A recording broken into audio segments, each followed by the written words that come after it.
শেরপুরে পূর্বশত্রুতার জের ধরে মোহাম্মদ বাদশা মিয়া নামে এক শ্রমিককে রাইস মিল থেকে তুলে নিয়ে মারধরের অভিযোগ পাওয়া গেছে। উক্ত ঘটনার বিচার দাবিতে ১ অক্টোবর মঙ্গলবার দুপুরে শহরের ঢাকলহাটি এলাকায় মানববন্ধন ও বিক্ষোভ মিছিল করা হয়েছে।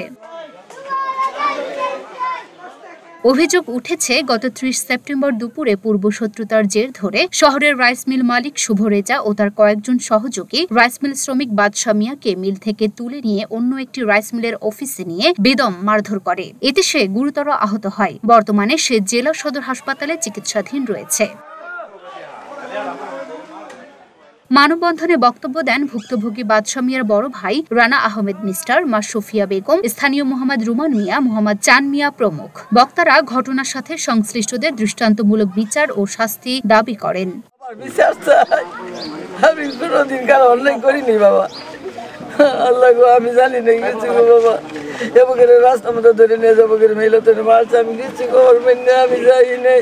মারছে, হাসপাতালে বইরা আছে, কথা বলতে পারে না, চায়া চোখে দেখে না, কিছু খাইতে পারে না। আমার জামাই খুব নিরহ মানুষ, গরিব মানুষ, কোনো কিছু নাই। 2 দিনের উপর থেকে কাল কাম করা গেছে, এই অবস্থায় ধরলেন না।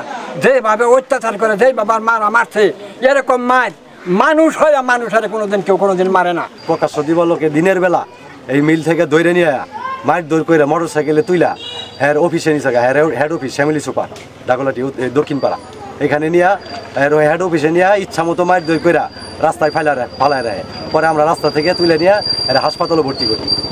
এই মিলের যায় ভিতরে 4-5টা ক্যাডার পাঠাই দিছে। ক্যাডার পাঠাই দিয়ে আমার ভাই করে নিয়ে পড়বো, ভাই করে নিয়ে পড়লে ওরা আমরা ভেই করে দিছি। ওরা নিজে ওর ফোন করে, ওর ক্যাডারেতে ফোন করে নিজে আয়া তুললে নিয়ে মিলের তেন তুললে নিয়ে এনতেন মার দূর করে নিয়ে যায়। পরে অফিসে নিয়ে গেছে, হেড অফিসে নিয়ে যায়, মার দূর করে নিয়ে আবার ফালাইতে হয়ে গেছে।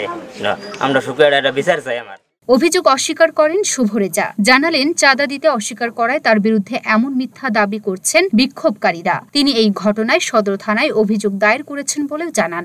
আমি একটা শেরপুরের মানুষের জন্য একটা বিনোদনের ব্যবস্থা করছি। ঢাকলহাটি প্রাণকেন্দ্রে মানুষের শিশুদের জন্য একটা বিনোদনের জন্য একটা ব্যবস্থা করছি। তারা যায় এটার মধ্যে ভাঙচুর, যারা আমার নামে যে অভিযোগটা করছে, আমার কাছে একটা ওরা চাঁদা চাইতেছে, আমার লোকের তারা হয়রানি করতেছে, তারা অস্ত্র ভয় দেখাইতেছে। প্রত্যেক দিন আমার লোক যায়, তারা দৌড়াই দেয়। আমার প্রত্যেক দিন আমার পার্কে আমার লোক যায়, তারা দৌড়াই দেয়। আমি এটার বিচার চাই। লুনা আফরোজ নিপা, ঢাকা পোস্ট।